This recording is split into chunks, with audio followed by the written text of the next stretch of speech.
Cara kerja sistem AC. Kita perhatikan animasi berikut. Kita bisa lihat ini. Jadi ada beberapa komponen utama di sini ditampilkan. Dari kompresor, kondensor, kemudian receiver dryer, katup ekspansi, dan evaporator ya. Di sini belum termasuk blower ya. Sebenarnya mestinya ada extra fan dan blower ya, tapi tidak disertakan dalam animasi ini.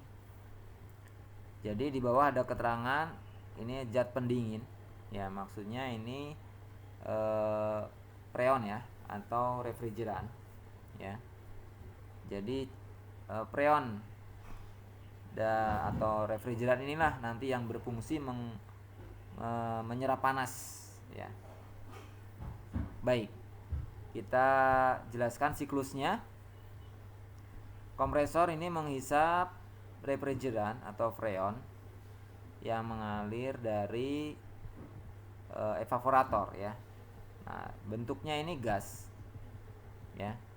Ini bisa kita lihat di sini keterangannya, zat pendingin yang telah menyerap panas pada evaporator berubah bentuk menjadi gas. Ya, ini berarti posisi yang warnanya ini biru kuning ini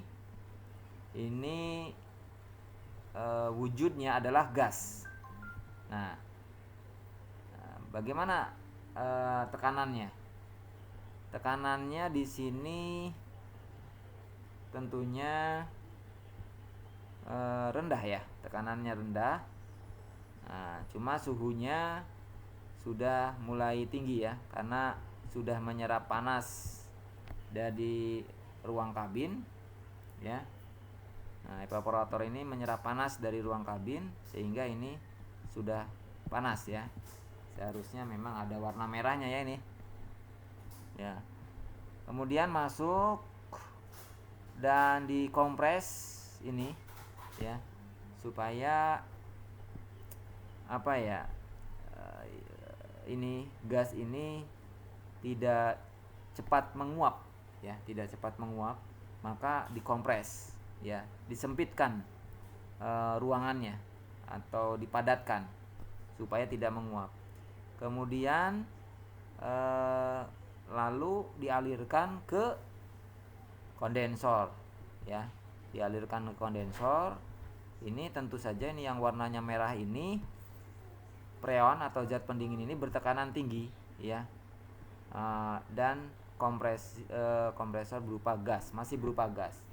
Kalau dari evaporator tekanannya rendah ya, tekanan rendah,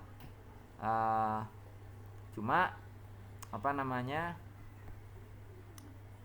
bentuknya ini wujudnya masih gas ya, udah berupa gas, cuma tekanannya masih rendah ya, suhunya udah tinggi ya. Di sini suhunya tinggi, tekanannya dinaikkan ya, tekanannya tinggi yang merah ini ya, suhunya tinggi juga ya. Suhu tinggi, tekanan tinggi, wujudnya adalah gas. Masuk ke kondensor. Ini kondensor. Nah, karena kondensor ini memiliki penampang yang ya, di sini itu istilahnya itu memiliki penampang yang luas ya, sehingga ini kan masuk sirip-sirip ya. Ini sehingga apa istilahnya itu, freon yang mengalir di sini itu panasnya keluar ke udara luar ya. Jadi fungsi dari kondensor ini membuat panas dari zat freon ini atau zat pendingin ini keluar, panasnya keluar ke dalam udara luar ya, sehingga berubah menjadi dingin ya. Sehingga zat freon ini berubah menjadi dingin, dan ini sudah warnanya biru ini ya. Ini artinya udah berubah menjadi cair. Di sini udah menjadi cair. Yang tadinya gas ya, berubah di tengah-tengah ini sudah menjadi cair nih. Nah, sini udah menjadi cair, kemudian suhunya menjadi rendah nih. Suhunya udah menjadi rendah. Kemudian tekanannya masih tinggi. Ya, ini tekanannya masih tinggi. Ya, ini zat pendingin, kita lihat ini yang warnanya biru ini yang di kondensor. Zat pendingin yang sudah didinginkan oleh kondensor berubah bentuk dari gas menjadi cair, ya. Ini masuk ke dalam receiver dryer untuk dipisahkan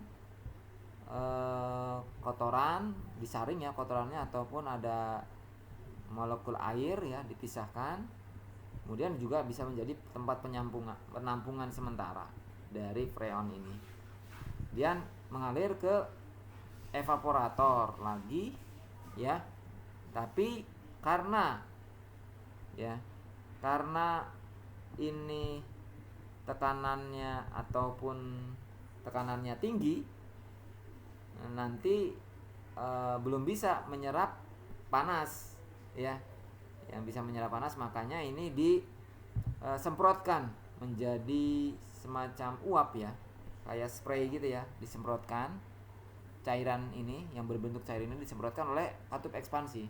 Jadi ini akhirnya menurunkan tekanan, fungsinya ya, menurunkan tekanan. Jadi di sini ini tekanannya tinggi berubah menjadi tekanannya rendah oleh katup ekspansi ini ya, menjadi spray gitu ya, disemprotkan menjadi embun atau uap ya.